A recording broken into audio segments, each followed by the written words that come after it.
Paix et bénédiction d'Allah sur vous, chers téléspectateurs, au nom d'Allah, le tout miséricordieux, le très miséricordieux. Louange à Allah, Seigneur des mondes, et à ses serviteurs qu'il a élus, et que la paix et la bénédiction d'Allah soient sur son messager Mohammed. Bienvenue à ce nouvel épisode de votre programme Fatawa. Voici quelques informations utiles afin que vous puissiez nous contacter par téléphone au 00202 88 33 75 90 et pour les appels d'Amérique du Nord ainsi que via Skype fatawa.iqra, fatawa@iqra.com, en direct en.iqra.com et sur ma page Facebook Dr Mohamed Salah. Sans trop tarder, j'ai remarqué que toutes les questions que vous nous avez envoyées, que ce soit par email ou sur notre page Facebook, sont nombreuses. Nous allons faire de notre mieux afin de répondre à toutes ces questions et couvrir la majorité des sujets mentionnés et contenus dans ces questions, afin que nous puissions partager ensemble toutes les opinions et les avis possibles. Une question de notre frère Yassine Ben Abdelrahim qui nous dit « J'ai une dette, mais la personne à qui me doit de l'argent n'est pas trouvable. Que dois-je faire? Puis-je vous poser la question de savoir que voulez-vous dire par la personne n'est pas trouvable? Est-ce que vous voulez dire qu'elle est décédée? Si elle est décédée, ça veut dire que vous devez rembourser l'argent que cette personne vous doit aux membres de sa famille. Une personne qui a investi de l'argent avec moi et qui a caché cela à sa famille, a certainement des frères et des sœurs. Tout à coup, cette personne trouve la mort. Nous ne pouvons pas lui remettre de l'argent directement, bien sûr, mais ceci ne devrait pas être une excuse pour que nous gardions l'argent que nous devons à cette personne. Vous devez voir si cette personne a des frères ou des sœurs, ou alors essayez de voir au cas où ce moyen n'est pas possible, donnez l'argent en charité. Les frères et les sœurs de cette personne à qui vous devez de l'argent sont les héritiers directs de la personne si cette personne est décédée. Et ils ont leur part de cet héritage comme stipulé par la Sunna et le Saint-Coran. Vous ne devez pas donner cet argent en charité car cet argent ne vous appartient pas. Et vous perdez le contrôle de ce que vous avez sur cet argent car cet argent ne vous appartient pas. C'est pour cela que vous devez remettre cet argent aux membres de la famille de cette personne. Et par la suite, les membres de cette famille vont voir s'il serait bon de distribuer l'argent de la personne décédée en charité. Si vous ne pouvez pas trouver cette personne ou les membres de cette famille, de sa famille, vous pouvez donc avoir recours à la charité. Cette charité doit aller vers la construction d'une mosquée, mais juste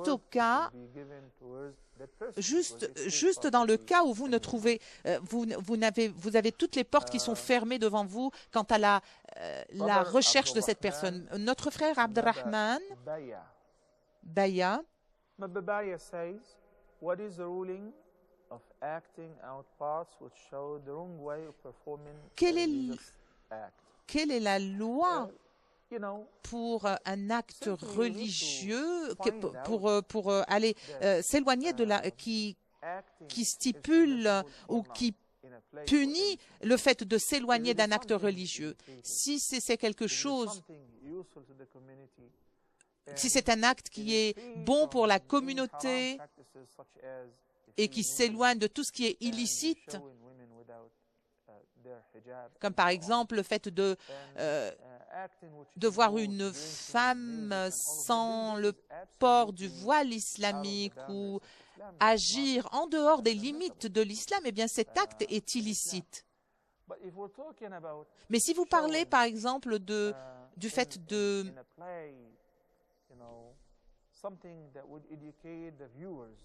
montrer quelque chose qui va éduquer ou qui va enseigner une histoire ou une pratique religieuse à votre audience, eh bien ceci est recommandable et est bon à faire en fonction de ce que stipule la charia. Si vous allez par exemple jouer dans un film ou jouer dans un feuilleton qui a pour thème ou qui a pour sujet quelque chose qui est illicite, bien sûr, vous devez vous garder de le faire. Notre sœur Linda nous dit dans sa question, est-ce qu'il est permis de prendre des photos de mon bébé et les placer sur l'écran de mon téléphone? Oui, c'est possible. C'est permissible de le faire. Il n'y a pas de mal à cela. Il n'y a aucune gêne à faire ceci. Rachadi Rahman voudrait savoir concernant l'histoire de Barsisa. Est-ce que c'est une histoire authentifiée? Est-ce que nous pouvons propager cette histoire? L'histoire de Barsisa, c'était des prêtres de la tribu israélite et c'est une histoire qui a été collectée et rassemblée par plusieurs hadiths. Abdullah ibn Mas'ud, qu'Allah l'agrée, avait l'habitude de mentionner cette histoire de Barsisa, l'adorateur, à chaque fois qu'il s'apprêtait à réciter les versets d'Al-Hashr, le verset numéro 16.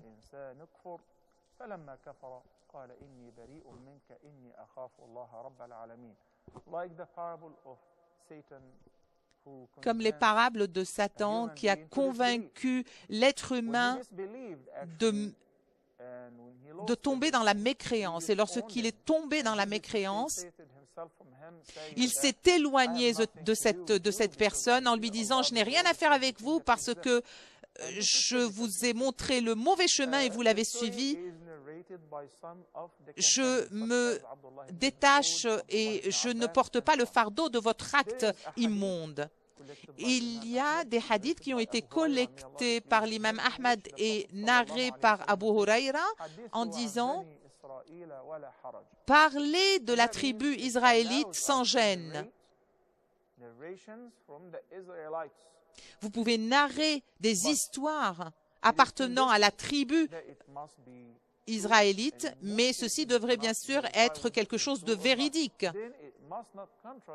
Et ça ne devrait pas contredire ce que notre charia stipule, ce que notre religion stipule. Par exemple, une histoire comme celle-ci est une histoire fascinante et va enseigner beaucoup de leçons qui contiennent un degré de moralité assez important. Donc, il est bon, il n'y a aucune gêne à les mentionner.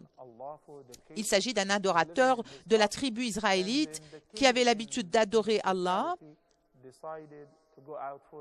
et qui a décidé d'entreprendre la guerre sainte, car les membres de la tribu israélite avaient l'habitude d'entreprendre la guerre sainte.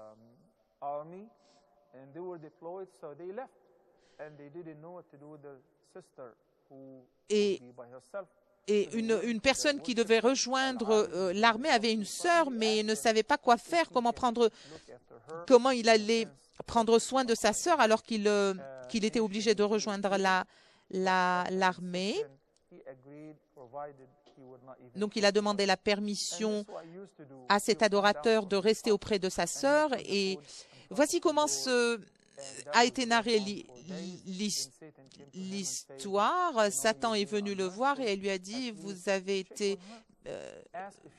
n'avez pas été miséricordieux envers votre sœur. Prenez soin d'elle, demandez après elle. Donc, après un certain temps, il est venu voir sa sœur. Elle a ouvert la porte. Il l'a trouvée toute seule, sans compagnie. Il s'est dit, pourquoi ne pas rester avec ma sœur, lui tenir compagnie, lui apprendre certaines choses. Donc, dans notre charia, le prophète, que la paix et la bénédiction d'Allah soient sur lui, a dit, à chaque fois qu'un homme et une femme sont seuls dans une chambre de manière illicite, la femme n'est pas son épouse, ni sa sœur, ni sa fille. Donc il n'y a aucun lien de parenté entre les deux personnes. Le troisième compagnon de ces deux personnes est inéluctablement Satan. Donc éventuellement, ils vont parler, ils vont discuter, et quelque chose d'illicite va peut-être interférer entre ces deux personnes, comme nous le voyons de ces jours. Donc cette personne narrée dans l'histoire que je vous ai racontée il y a quelques secondes est tombée dans le même acte, malheureusement. Et ceci prouve qu'à chaque fois qu'il y a deux personnes qui n'ont aucun lien de parenté ou qui ne sont pas mari et femme et qui sont seuls dans une chambre, Satan, le diable, va chuchoter dans leurs oreilles, va les mener vers un chemin qui n'est pas le bon.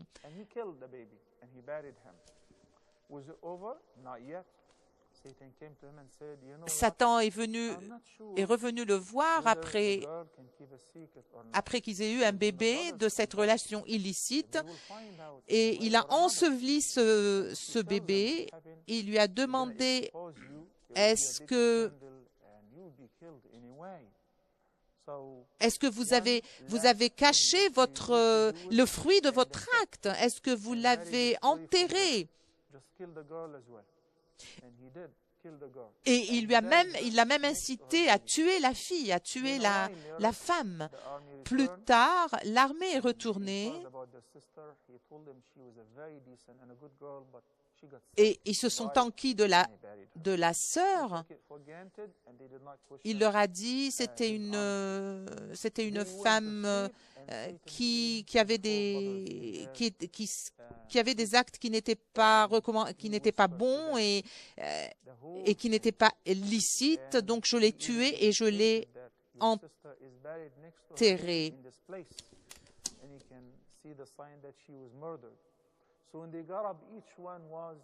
Donc lorsqu'ils se sont réveillés, ils voulaient tous partager cette histoire entre les uns et les autres, et ils se sont rendus compte que ce qu'ils ont vu dans le rêve n'était pas bon. Et Barsisa, en qui ils avaient une grande confiance, avait commis l'adultère, avait tué sa sœur et avait tué le bébé. C'est pour ça qu'il a comparu devant la justice et il a été exécuté en public. Lorsqu'il avait les mains attachées au moment de son exécution, Satan est venu le voir et lui a dit, vous savez, toute cette histoire qui a eu lieu depuis le début jusqu'à la fin, je t'ai chuchoté dans l'oreille et personne ne peut te sauver de la mort si ce n'est que moi.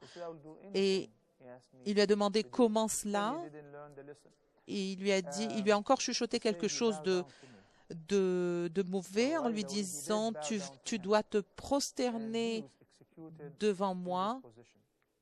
et il s'est prosterné devant Satan, il a été exécuté de cette manière-là. Donc, il a été exécuté non seulement comme une personne commettant l'adultère, mais également comme un tueur et comme un mécréant. Voici donc l'histoire mentionnée dans le chapitre d'Al-Hashr, verset 16. Donc cette histoire, c'est une histoire très informative et n'a rien à voir avec une contradiction quelconque avec la charia. C'est une histoire qui a été propagée et qui a été mentionnée par plusieurs des compagnons du prophète, comme le prophète, que la paix et la bénédiction soient sur lui, nous dit: parlez de moi et évoquez-moi ne serait-ce que par un verset.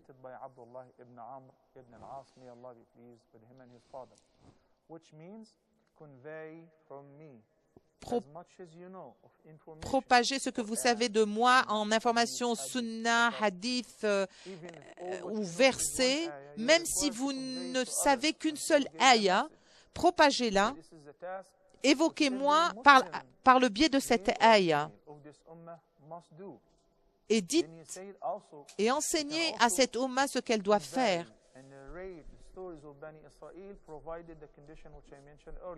Vous pouvez donc propager l'histoire de Bani Israël à condition qu'elle ne soit pas en contradiction avec la charia et la sunna. Si vous allez mentionner une histoire qui appartient à d'autres tribus autres que musulmanes et qui a une moralité, un certain degré de moralité qui n'est pas contradictoire avec l'islam, il n'y a aucune gêne à propager ce genre d'histoire. Mais tout ce qui est contradictoire à l'islam n'est pas permis. Il ne nous est pas permis de propager de telles histoires. Comme l'histoire du prophète Yaqub ou Israël, que la paix et la bénédiction d'Allah soit sur lui, qui a combattu Allah, qui a fait la guerre à Allah. C'est une histoire complètement surréaliste et qui n'a aucune base véridique, et il n'est pas bon de propager de telles histoires. C'est une histoire qui a été complètement déformée et erronée par les adeptes du judaïsme. Une histoire vraiment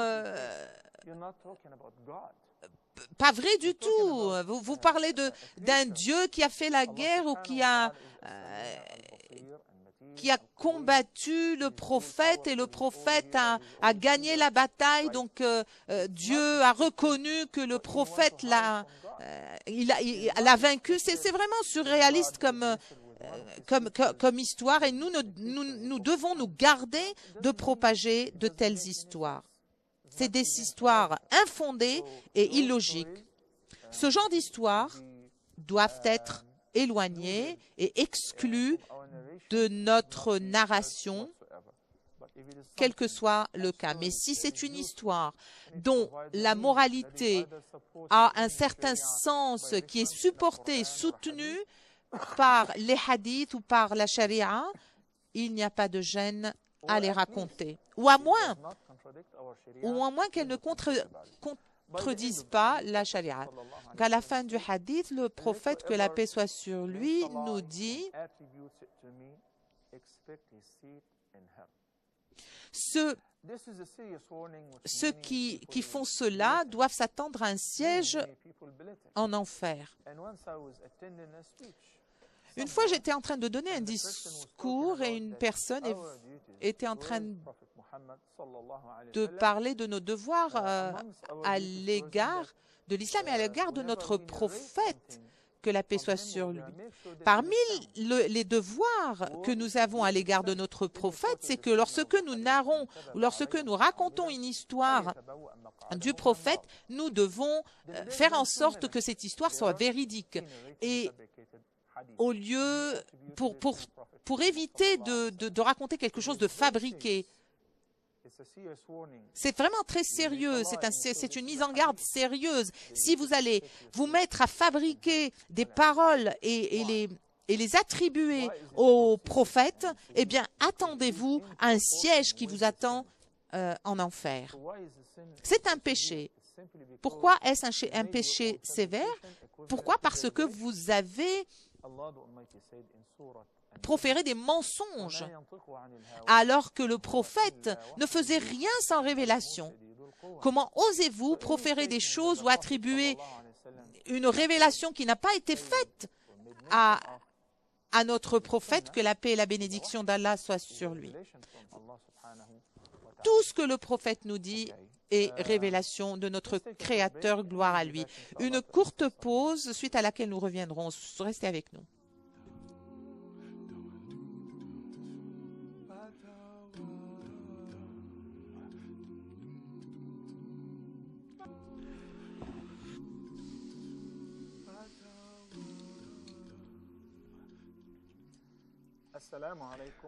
Que la paix soit sur vous, chers téléspectateurs, et bienvenue encore une fois.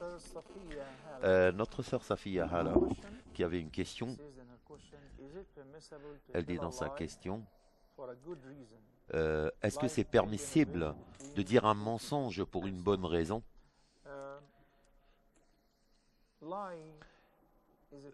Le mensonge, et c'est quelque chose de très terrible. Des fois, mentir, c'est un péché qui est majeur, comme par exemple témoigner un faux témoignage. Et le prophète, que la paix soit sur lui, a souligné que celui qui ment, qui sache que le mensonge est un péché. Et quand j'ai dit dès le début que mensonge, c'est le mensonge, pour n'importe quelle raison. Des fois, quand on parle aux gens, ou peut-être pour réconcilier entre les gens, on utilise des mots qui sont pour des fois essayer de rapprocher toutes ces opinions. Donc, par exemple, vous dites à quelqu'un « je vous aime très bien », l'autre « il t'aime bien », alors qu'en réalité, peut-être que non. Donc, ces petits mots, même si quelqu'un ne le dit pas ou quelqu'un ne le fait pas, donc peut-être il peut aider dans la réconciliation, que ce soit par les couples, même entre les couples, ou même entre les frères et les parents. Donc si c'est pour la réconciliation et que ceci n'a pas des conséquences peut-être qui pourraient avoir de mauvaises conséquences sur cette relation. Donc, par exemple, mensonge, s'il y a des problèmes entre un partenaire ou deux partenaires, l'un d'eux croit que cette propriété est à lui et l'autre pense que non, elle n'est pas à lui.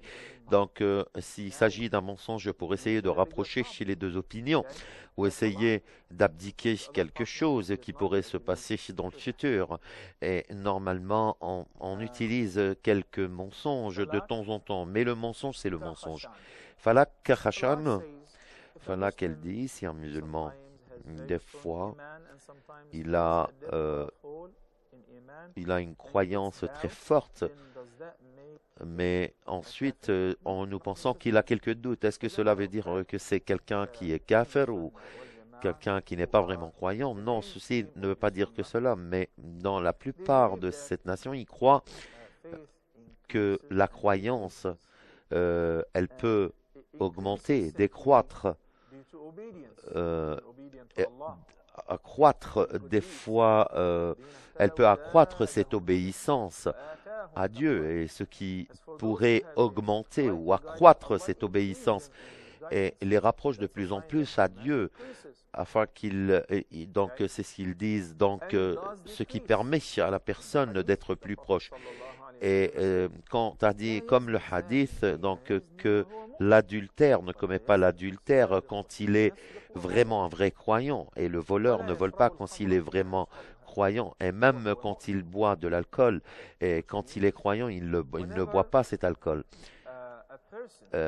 N'importe quelle personne, un musulman, ou commet de l'adultère pendant le moment qu'il est dans cette scène ou qu'il est en train de commettre cet adultère, ce n'est pas un croyant. et ce n'est pas un croyant complet. Donc, il y a peut-être sa croyance n'était pas vraiment solide. Le vrai croyant ne commet pas ses péchés comme l'adultère, mais ceci ne veut pas dire qu'il est kafir, ou quelqu'un qui ne croit pas à Dieu, ou un athée, ou quelqu'un qui associe Dieu. Mais c'est quelqu'un plutôt peut-être qui fait face à une chute dans ses convictions personnelles, peut-être, et qui devrait être réorienté vers le bon chemin, et qui a besoin de peut-être quelques conseils de la part de tout le monde, afin qu'il puisse le remettre sur le bon chemin. Dieu a dit que Dieu ne pardonne jamais ceux qui l'associent. Et il pardonne pourtant à qui il veut, et ceux qui associent Dieu, donc c'est un grand péché. Dans un grand verset coranique, ou ayah, il a dit que celui-ci est dans le mauvais chemin pour l'infini. Donc, il va pardonner, sauf cela, il pardonne n'importe quoi. À part cela, il pardonne tous les péchés, ou il pardonne pour ses créatures, il pardonne aux créatures leurs péchés, peut-être à part de l'associer. Donc Dieu n'accepterait jamais qu'on l'associe. Boire, peut-être, voler, oui, peut-être qu'il pardonne. Donc ce sont les péchés majeurs. Mais si quelqu'un qui se repentit, donc il est peut-être pardonné, ou peut-être volé. Donc si quelqu'un, par exemple, qui demande pardon au Dieu de tous ses actes, il le pardonne. Donc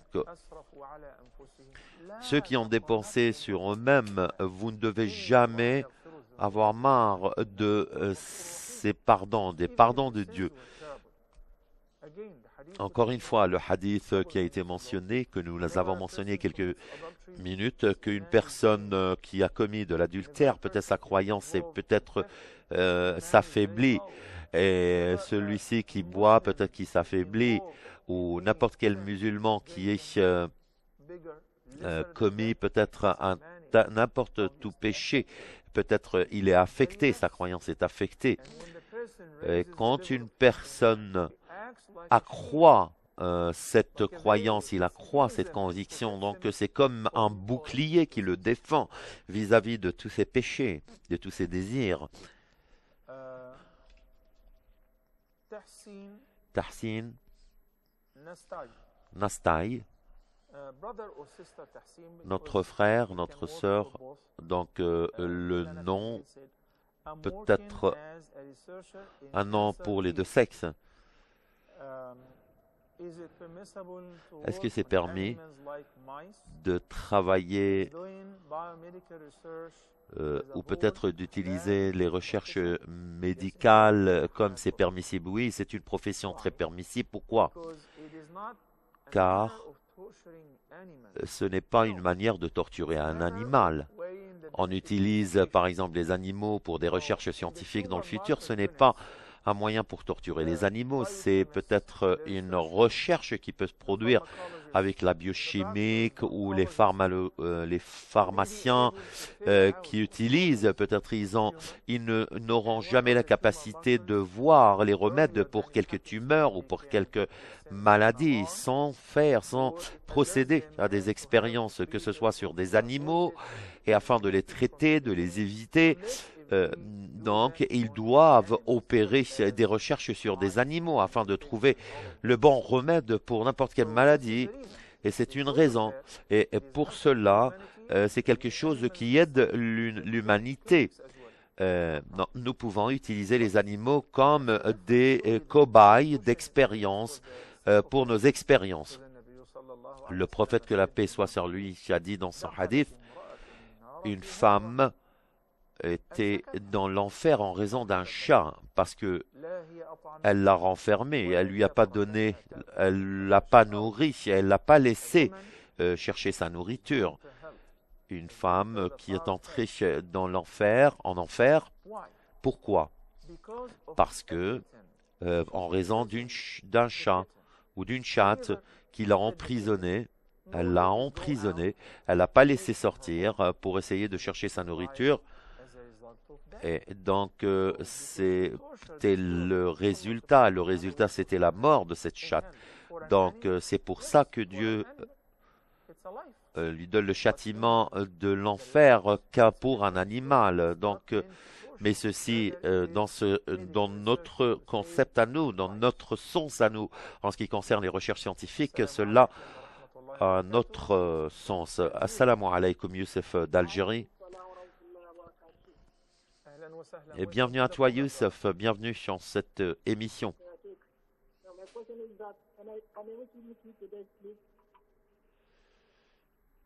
I can't hear you. Je ne peux pas vous écouter. Je vous en prie, notre frère Youssef. Salam alaikum.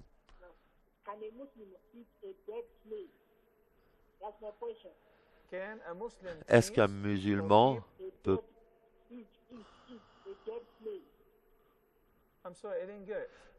j'ai pas compris.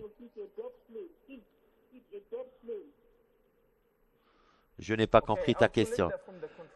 Je vais essayer de prendre cela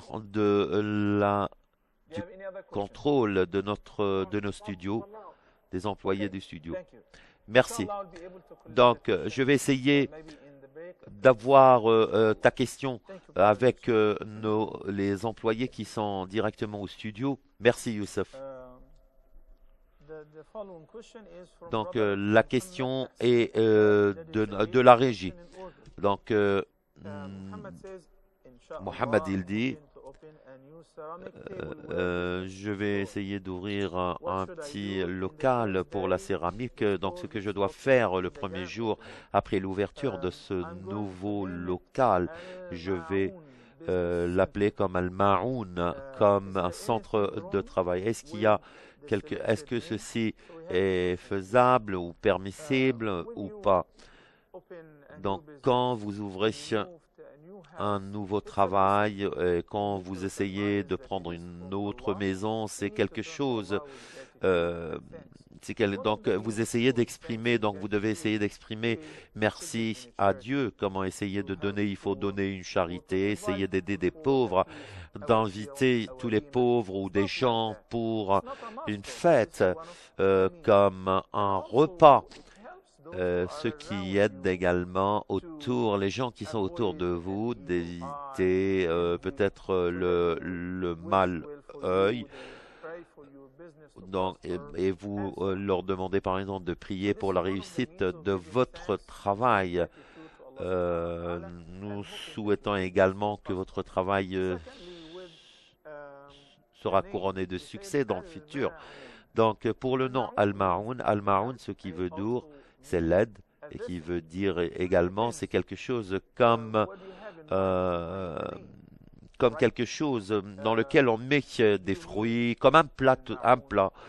Qu'est-ce que vous voulez dire par le Ma'oun? Ou qu'est-ce que vous voulez dire par le Ma'oun? Donc, si vous voulez expliquer aux consommateurs ou aux clients ce que veut dire ce nom, le Ma'oun, c'est l'aide. Ou peut-être le plat. Donc, quelle est la référence et pourquoi vous avez choisi ce nom? Mais le nom, il n'y a pas de problème avec le nom. Assalamu alaikum.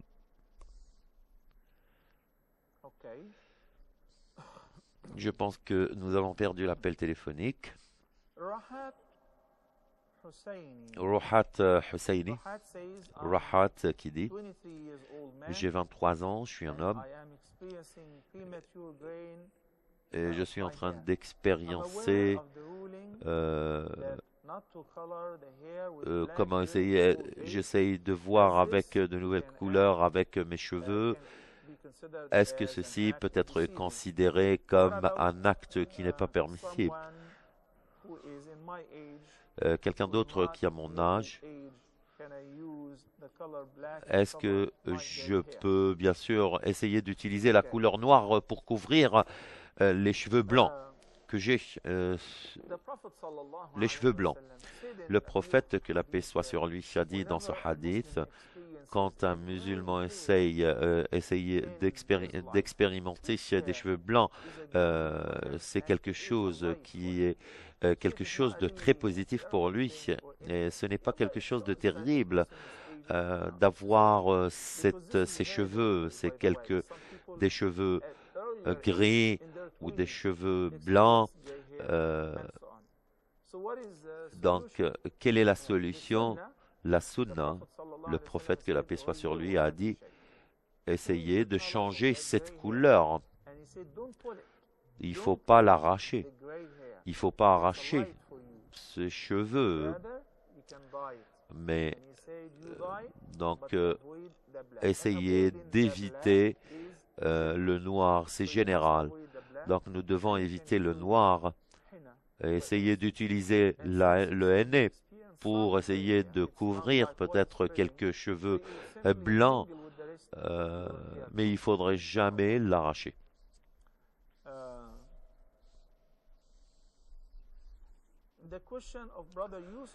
La question de nos frères musulmans, la question de notre frère Youssef qui dit, est-ce que c'est un musulman qui peut manger? Avec la 10e question, notre frère Sulaiman de Qatar, notre frère Sulaiman, c'est un musulman en restaurant, essaie de vendre de la nourriture aux gens.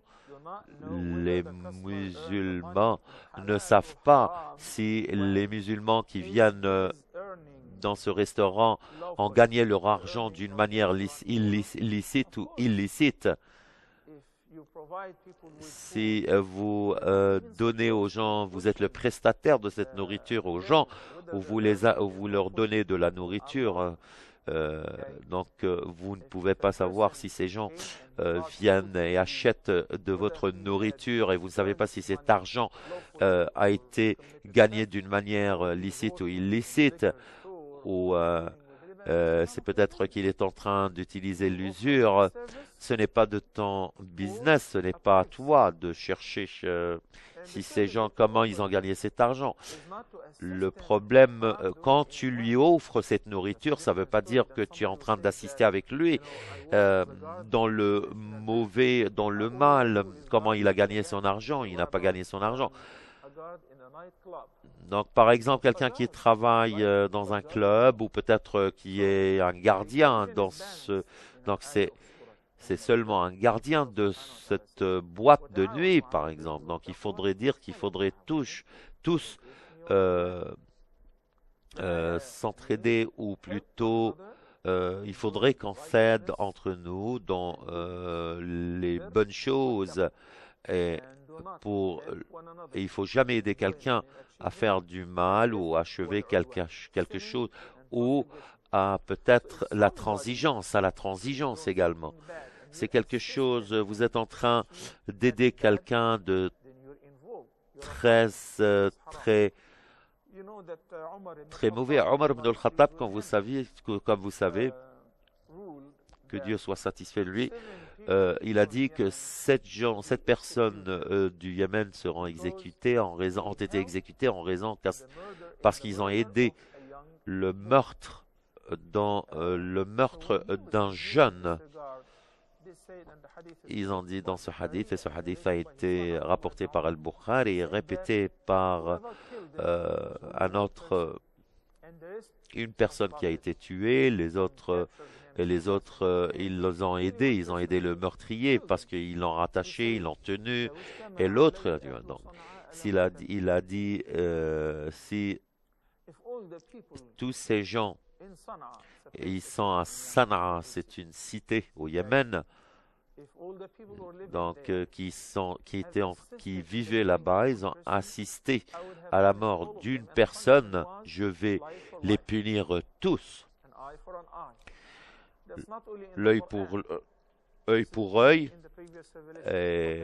c'est dans les anciennes prévélations aussi également. Donc, œil pour œil, nez pour nez, oreille pour oreille et dent pour dent. Donc, également dans les livres sacrés, et même dans notre charia, parce qu'ils ont assisté dans le bon et ils ont assisté dans le mauvais, et donc ils vont être punis parce ils ont tous coopéré dans le meurtre de ce jeune.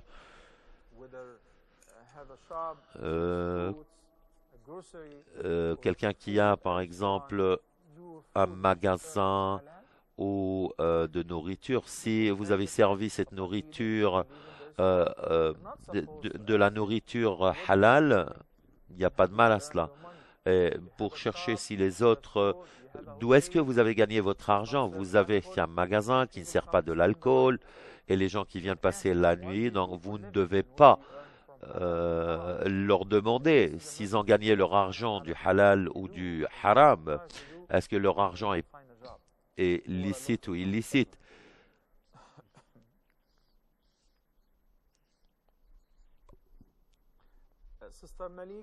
Notre sœur Malika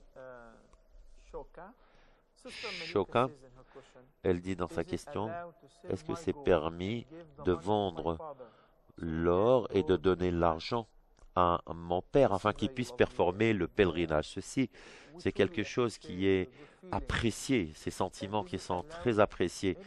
Oui, c'est permis, bien sûr que c'est permis de vendre ton or afin de le donner l'argent à ton père et qu'il puisse performer le pèlerinage.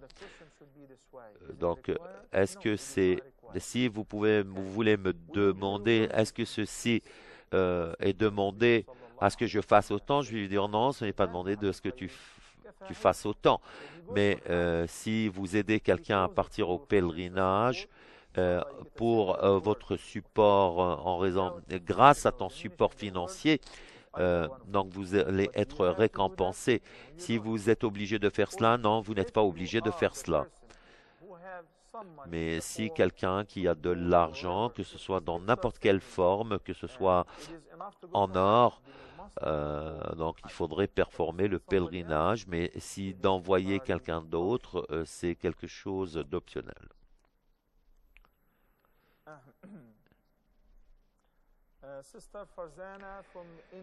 Notre sœur Fazana d'Inde, dans les 12 questions de ce soir, dans cette 12e question ce soir, en se basant sur le hadith, si quelqu'un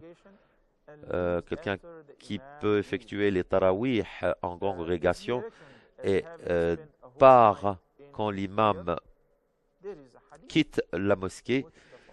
Donc il y a un hadith quand le prophète, que la paix soit sur lui, que celui qui a prié avec l'imam jusqu'à le départ, ceci veut dire surtout ceux qui prient derrière l'imam, mais toutes les prières, même le witr ou les prières père et impair. Donc ces prières seront comptées comme si que vous avez prié toute la nuit. En raison de cela, nous voyons, surtout pendant le mois de Ramadan, la sunna, quand on fait la prière, on performe la prière de Tarawih en congrégation, en groupe, quand Omar ibn al-Khattab a regroupé tous ces gens derrière l'imam. Donc, il n'a pas inventé quelque chose de nouveau, mais c'est quelque chose, mais il l'a fait revivre. Les gens, il a ravivié dans quelques gens qui prient derrière l'imam. Peut-être l'imam performe la prière pour 1 heure, 1 heure et demie. C'est quelque chose qui est peut-être un conflit. Donc, est-ce que vous devez prier cela avec l'imam en incluant le witr? Certaines personnes doivent le comprendre. En même temps, ils sont en train également de prier avec l'imam. Donc, ce qu'ils doivent faire, ils peuvent prier avec l'imam. Vous pouvez vous réveiller de cette prière et ceci est considéré comme si que vous avez prié toute la nuit. Et quand vous faites la prière avec l'imam, toutes les tarawih après, avant, et comme il a dit le prophète, que la paix soit sur lui, que la dernière prière de la nuit, c'est la prière de witr, 1, 3 inclinaisons ou 5 inclinaisons. Nous allons revenir à notre sœur Susanna après cette pause.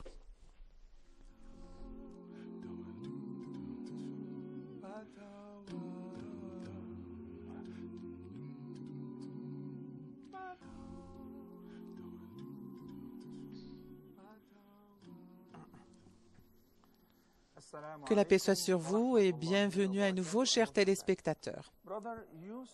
Notre frère Youssef d'Algérie nous posait la question de savoir manger un animal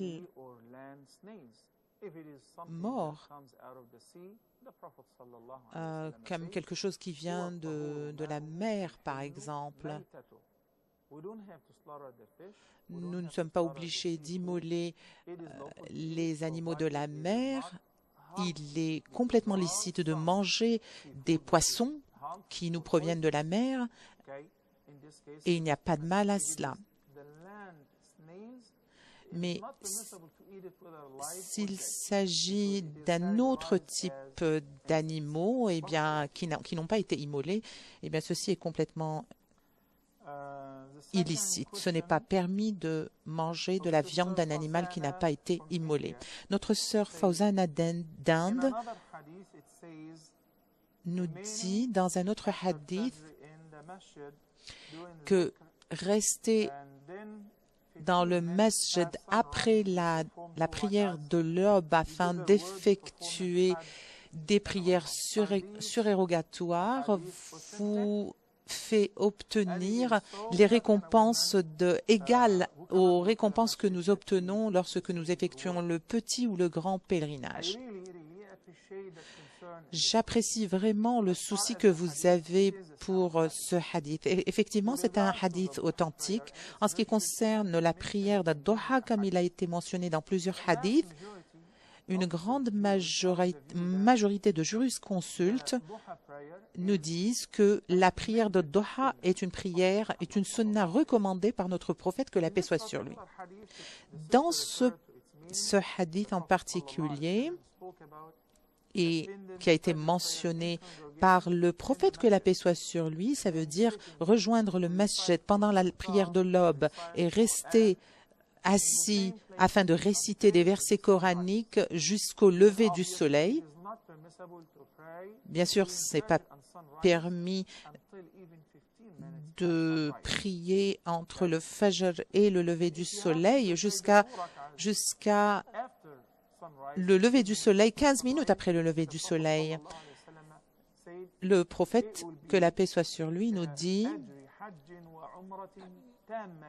qu'effectivement, ça a la récompense du petit équivalent aux récompenses du petit et du grand pèlerinage. Et il répète, que la paix soit sur lui, cette phrase, il a répété cela 3 fois. Donc, c'est une confirmation à l'appui qu'effectivement, la récompense est énorme. Lorsque vous allez au masjid et que vous restez tout ce temps-là pour réciter des versets coraniques, effectivement, c'est hautement recommandé et hautement récompensé. Mais si vous restez à la maison, vous obtenez également la récompense qui vous est due. Mais pour le hadith, ça a été bien spécifique, c'est particulier aux personnes qui vont à la mosquée, qui vont au masjid. Pourquoi? Parce que ça fait partie de tout un paquet, si l'on peut dire ainsi. Le fait de se réveiller, de parcourir une certaine distance, de rejoindre le masjid au lieu de retourner se coucher quand il fait froid, quand il fait chaud, et de surmonter tout cela pour l'amour de Dieu. Mais la personne qui n'a pas la capacité physique, cette personne le voulait, mais n'en avait pas la capacité, eh bien, cette personne obtiendra la même récompense. Pourquoi? Parce que le prophète, que la paix et la bénédiction d'Allah soient sur lui, nous dit dans un hadith narré par Abdallah ibn Abbas que la personne qui a émis l'intention de faire une hasana ou de faire un bon acte, un acte d'excellence, mais qui a échoué à le faire, qui n'a pas pu le faire, qui n'en a pas eu la capacité ni financière ni physique de le faire, cette personne sera toutefois récompensée. Par exemple, une personne qui met son réveil qui règle son réveil afin de se réveiller 2 heures avant la prière d'Al-Fajr afin d'effectuer la prière nocturne, mais qui est tombé dans un sommeil profond, qui n'a pas pu se réveiller pour le faire. Eh bien, cette personne sera récompensée comme s'il s'était réveillé pour effectuer cette prière, qu'il avait l'intention de le faire. Merci, ma sœur Farzana, pour votre question.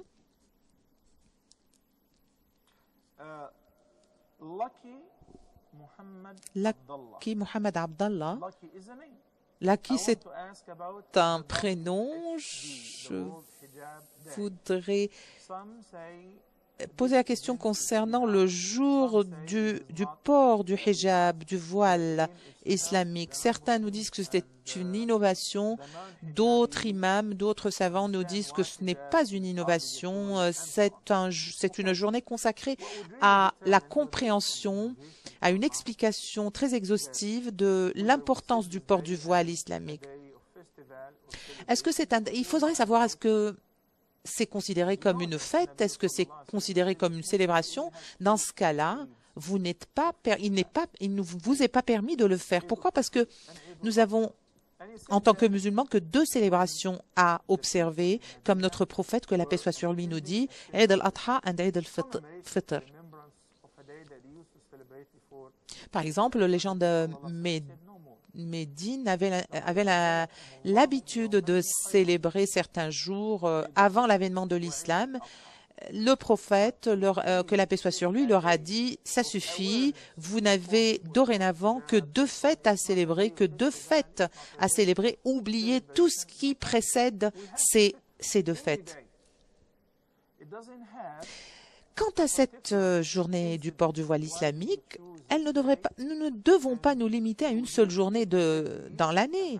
Si l'intention est d'expliquer pourquoi est-ce que la femme en islam se doit de porter le voile islamique, c'est une prise de conscience, c'est une sensibilisation au port du voile islamique, eh bien ceci doit se faire tout au long de l'année. Vous ne devez pas consacrer une seule journée dans l'année seulement, mais consacrer une journée en particulier et observer cette journée comme étant une journée de Eid ou une journée de célébration, ce n'est pas permis.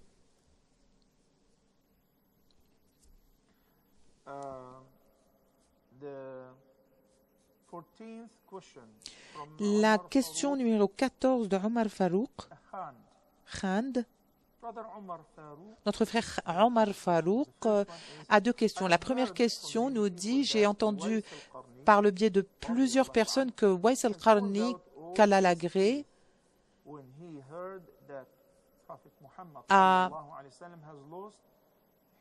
arraché toutes ses dents quand il a entendu dire que le prophète, que la paix soit sur lui, a perdu toutes ses dents pendant la bataille de Uhud. Est-ce que vous pouvez nous en parler un peu plus? Sa deuxième question a trait à la réunion de Omar ibn al-Khattab qu'Allah l'agrée avec Waïs al-Qarni. Qui est Waïs al-Qarni? Tout d'abord, je voudrais en parler un tout petit peu, parler de cette personnalité à nos chers téléspectateurs. Il s'agit de l'un des plus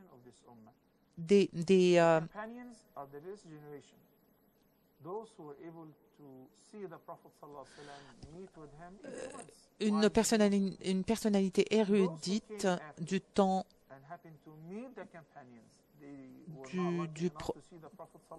qui n'ont pas eu l'occasion de voir le prophète. Ils ont suivi l'exemple et la sunna du prophète. Une fois, le prophète était assis avec ses compagnons et a mentionné un nom, Waïs al-Qarni, et a dit « Toute personne qui pourrait lui demander pardon doit le faire, car son invocation va être acceptée. » Il l'a admiré même sans le voir. Il l'admirait même sans le voir. Il était très loyal à sa mère. Il l'a respectée. Il l'a traitée avec bonté, avec miséricorde. Il vivait au Yémen, mais il n'a jamais pu venir pour rencontrer le prophète, que la paix soit sur lui. Pourquoi? Parce qu'il prenait en charge et prenait soin de sa mère. Il était tellement bon avec sa femme, il prenait tellement soin d'elle que il ne pouvait pas venir rencontrer le prophète. Donc le prophète, que la paix soit sur lui, l'a mentionné comme étant une personne dont les invocations seront acceptées. Et il a été touché par une maladie, une pigmentation de l'épiderme.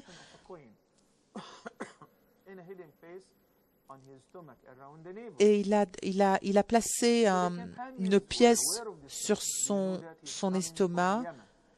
Donc les compagnons ont entendu parler de cette personne. Lorsque Omar Kalalagré est devenu calife, à chaque saison de pèlerinage où les gens venaient de partout dans le monde, il avait l'habitude de poser la question aux gens de Yémen: est-ce que l'un de vous appartient à la tribu de cette personne?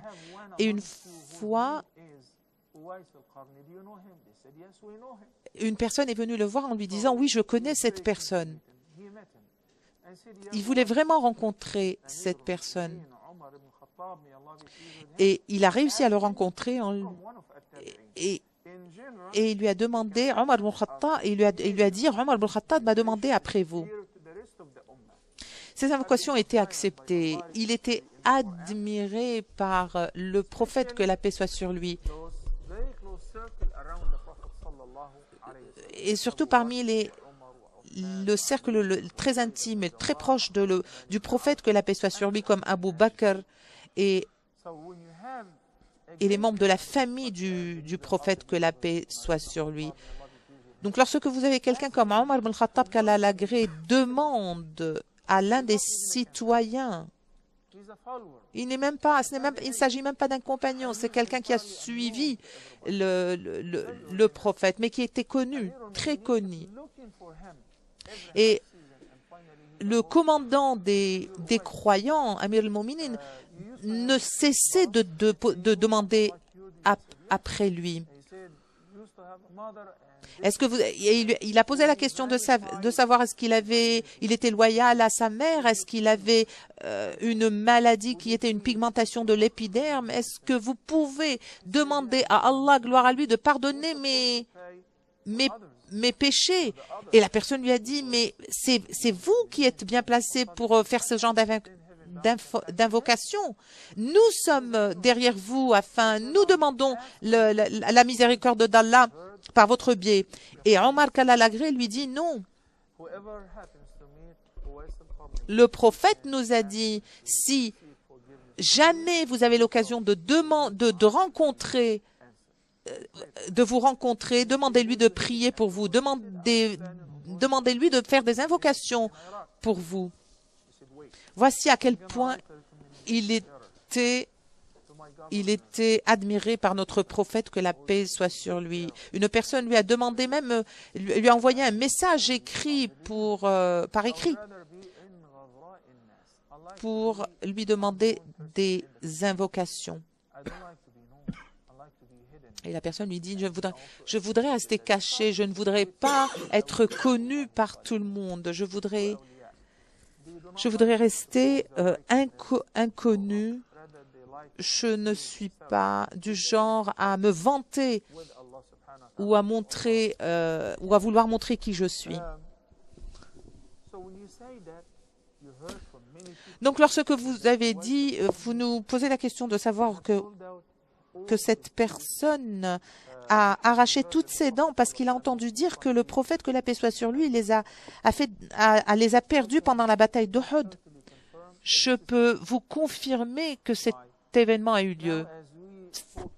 Effectivement, lorsque nous avons parlé précédemment de la tribu israélite et comment est-ce que les gens parfois fabriquent des histoires et les attribuent aux hadiths et les attribuent aux paroles du prophète, que la paix soit sur lui, sachez que pour ce cas-là,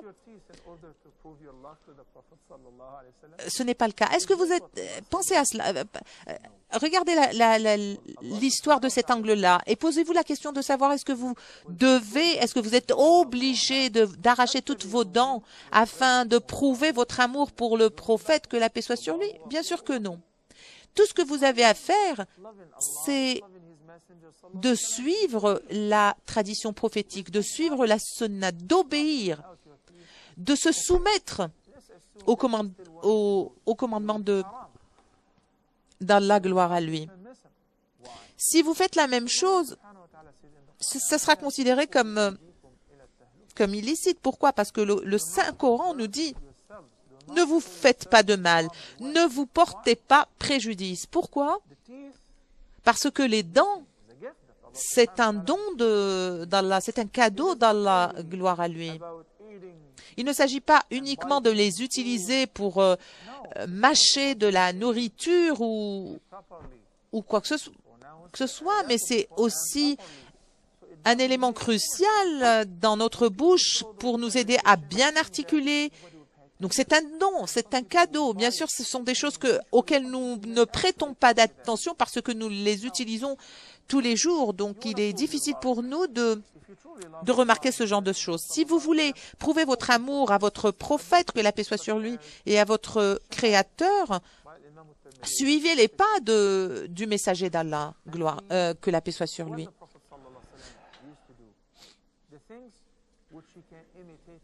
Comment vous pouvez imiter ce que le prophète, que la paix soit sur lui, avait l'habitude de faire? Comment copier ces rites?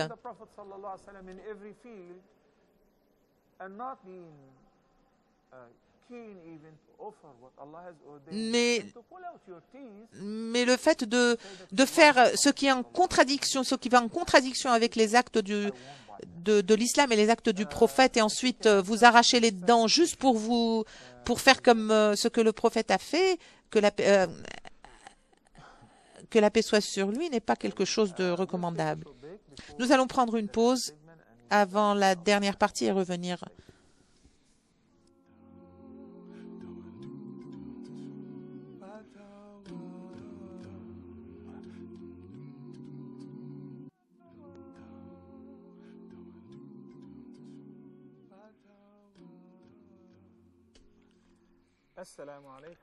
Que la paix soit sur vous, chers téléspectateurs, et bienvenue dans ce dernier segment de Fatawa. Donc, l'autre question de Fatawa de Denise Faucon, la question qui dit « Est-ce que c'est permis de performer la prière de l'istikhara avant la prière en paire de witr ?» J'aimerais expliquer les téléspectateurs ce qui veut dire par al-witr. Al-witr, donc, c'est les trois inclinaisons. Donc, si j'ai compris la question, oui. Donc, ceci dépend du hadith également. Pour la question, elle dépend du hadith.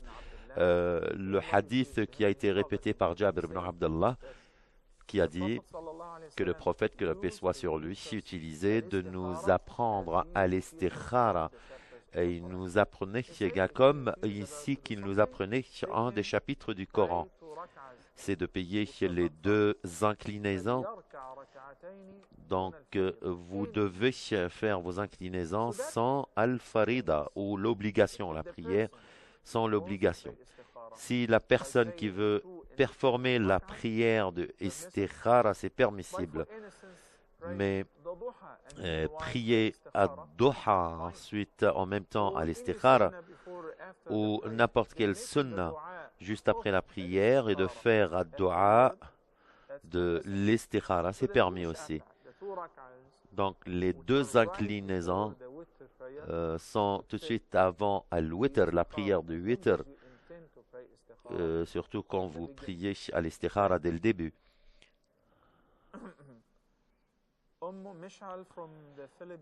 Mish'al des Philippines qui dit est-ce que c'est permis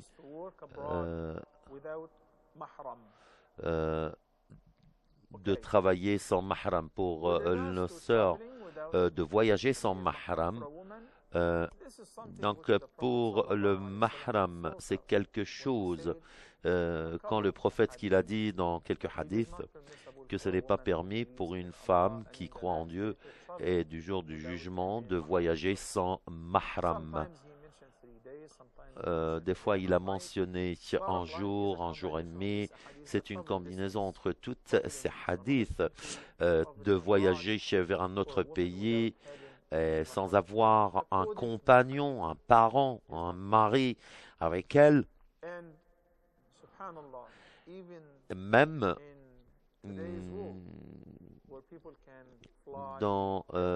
aujourd'hui, quand les gens peuvent voyager par vol, est-ce que c'est la même chose? Beaucoup de gens qui voyagent par un vol, donc c'est plus sûr.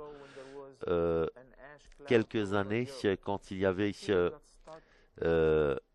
tous ces changements et des fois des gens qui restaient dans les aéroports pour des jours en raison du retard des vols ou peut-être pour le manque de vols. Donc ceci s'est passé plusieurs fois en raison, comme par exemple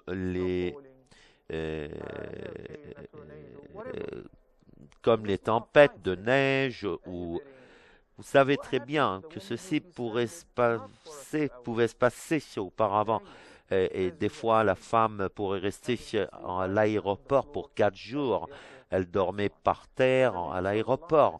Le prophète, que la paix soit sur lui, il a dit, c'est quelque chose, c'est une révélation de Dieu, comme vous le savez, et c'est une doctrine.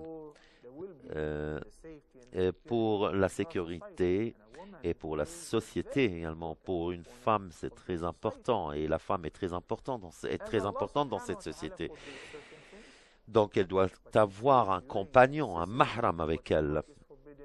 Donc, tout ce qui nous a pas été interdit, sauf par conséquent dans certaines circonstances ou conséquences. Donc, des fois, ce que nous le voyons peut-être péché, des fois devient licite.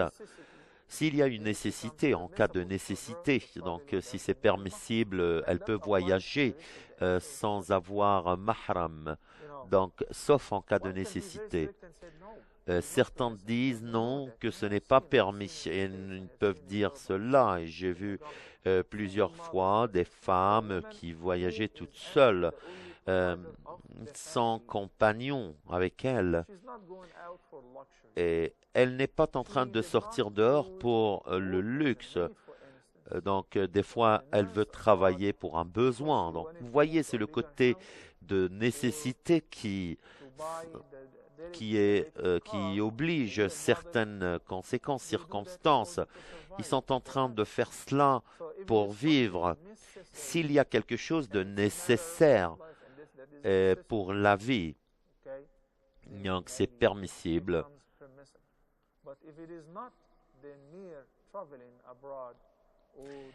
Et pour le voyage de longue distance, sans avoir un mahram, ceci n'est pas permissible, surtout par route, quand il s'agit, quand on met en jeu la sécurité de la femme. Si c'est permissible, donc il y a un risque. Afin d'éviter le risque à la femme, il y a beaucoup d'opinions et la plupart de ces opinions ont été adoptées par tous les prêcheurs. Najib Muhammad, il dit que je suis quelqu'un qui dessine le graphique comme quelqu'un dessinateur, donc je supporte certaines exhibitions, des événements, la gestion des événements. Quel genre de conseil si je saisis cette opportunité dans le travail? Et même pour une compagnie pharmaceutique, un hôpital, où vous êtes un dessinateur. Donc, une compagnie de vente de liqueurs, est-ce que vous pouvez programmer des rencontres Non. Can you Euh, play, role, or partake in anything Est-ce que vous pouvez, assisted by any means? No. concepteur, voilà, c'est un concepteur graphique. Originally, Donc, s'il peut, you're not allowed par to be a exemple, part s'il of peut collaboration or organiser ses rencontres ou dans le cadre, cela dépend du cadre du travail, euh, si c'est un travail permissible ou pas permissible. Des fois, nous savons très bien que dans certains hôtels, par exemple, vous pouvez avoir des rencontres avec des gens et nous savons très bien que dans ce genre d'hôtel de 5 étoiles, il y a une vente d'alcool. Vous êtes dans l'obligeance de traiter avec des gens peut-être qui seront obligés de boire. Il y a le côté très important que nous devons prendre en considération. Comme concepteur graphique, c'est un travail qui est permis, mais il faudrait voir les autres côtés et de voir ce qui est permissible et prohibité ou quelqu'un d'illicite. Comme un concepteur graphique, cela dépend des consommateurs que vous traitez avec lesquels vous traitez avec eux. Il faudrait prendre en considération tous ces côtés. Donc, notre sœur Aïcha qui dit, est-ce qu'il y a des supplications que je peux prendre en considération comme conseil? Je pense que nous allons faire des invocations pour vous et nous demandons Dieu afin que vous retrouvez le regard. Donc, il y a une invocation de prophète Mohammed, que la paix soit sur lui, qui le répétait le matin et soir, et il le récitait 3 fois, que ce soit pendant le matin ou pendant la nuit.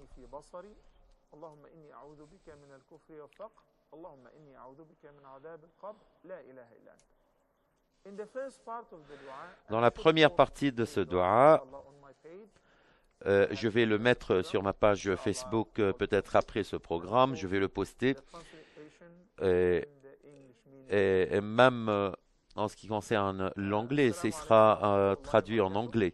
Assalamu alaikum wa rahmatullahi wa barakatuh. Sadia des États-Unis, que la paix soit la paix soit avec toi. Comment allez-vous, cher? Je vais très bien, merci pour ta question.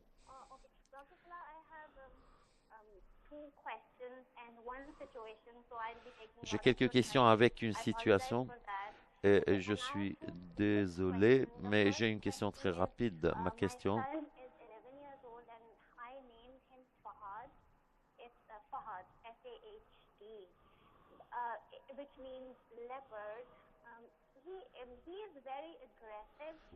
Il est très agressif. J'ai un ami qui est très agressif. Comment pourrais-je me conduire avec mon partenaire, avec mon ami? Est-ce qu'il est très agressif? Oui, il est très agressif. Oui. Quand il est en colère, il est très agressif. Oui.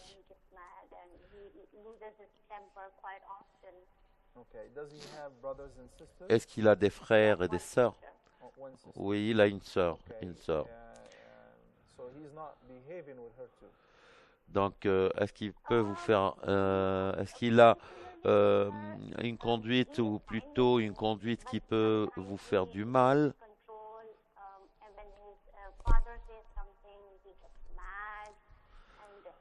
Ouais, moi je pense que quand il est en colère, oui, il peut me faire du mal, il peut me tuer, il peut m'égorger dans le futur. Vous savez, des fois des gens qui se conduisent comme ça, je ne sais pas, est-ce que c'est de votre observation, ceci peut venir de votre observation? Oui, partout, il est des fois agressif, que ce soit à l'intérieur, à l'extérieur, à l'école. Oui. Donc des fois je suis dans l'obligeance de lui dire de faire attention.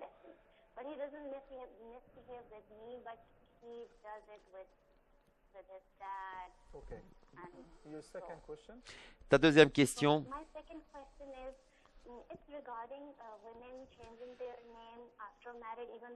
Donc, sur les personnes qui changent après le mariage, des fois, que ce soit la femme ou l'homme qui change après le mariage, vous voyez, des fois je change quelques comportements, peut-être mon niveau de vie, mon mari aussi. Maintenant, j'ai entendu parler et je me pose la question pourquoi je fais cela. Et je pense aussi, est-ce qu'il y a un conseil que vous pouvez me donner en se basant sur un hadith ou un verset coranique?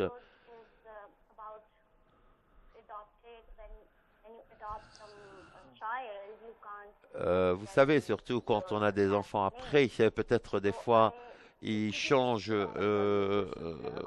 notre comportement. J'ai compris ta question. Est-ce que vous avez une autre question? C'est en ce qui concerne ma sœur. Elle fait face à des problèmes des fois. Elle fait face à des problèmes pendant son mariage. Elle dépend financièrement de mes parents. Et mes parents, ils lui fournissent de temps en temps ce qu'elle a besoin. Et ils contrôlent sa vie. Et des fois, il lui dicte ce qu'elle peut faire, ce qu'elle doit faire dans sa vie. Et ceci peut-être affecte sa relation avec son mari.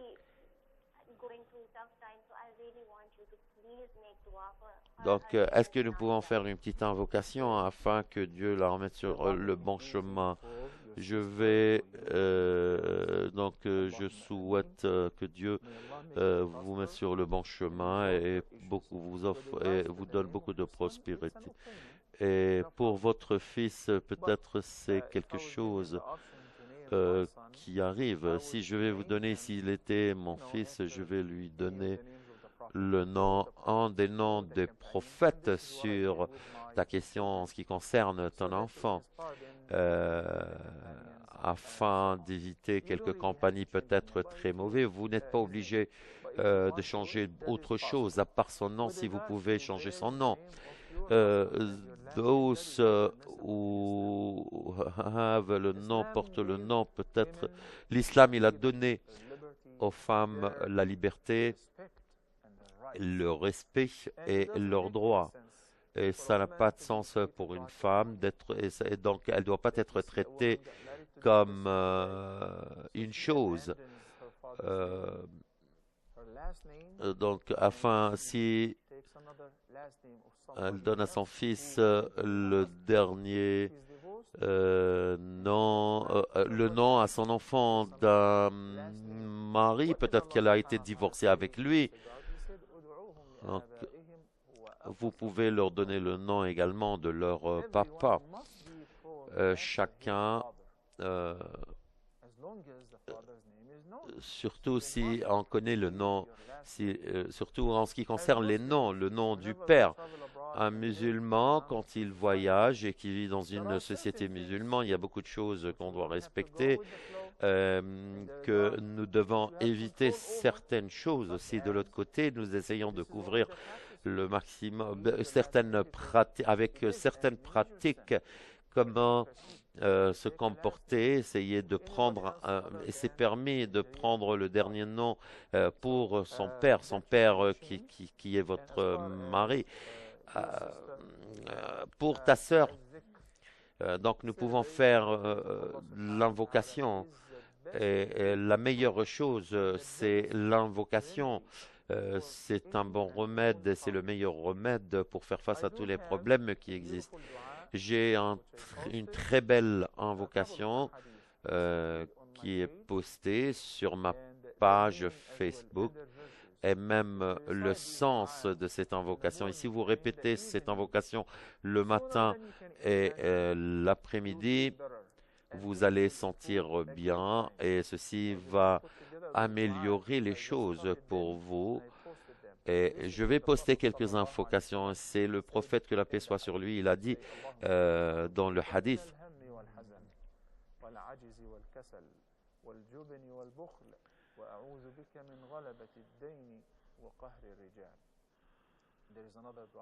il y a une autre invocation.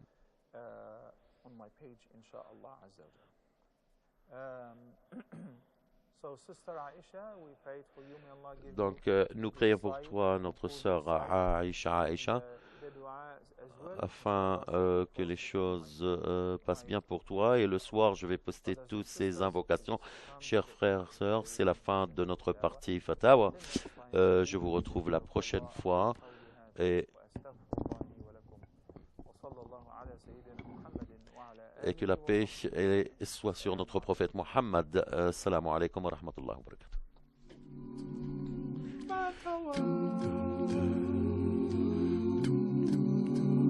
barakatuh.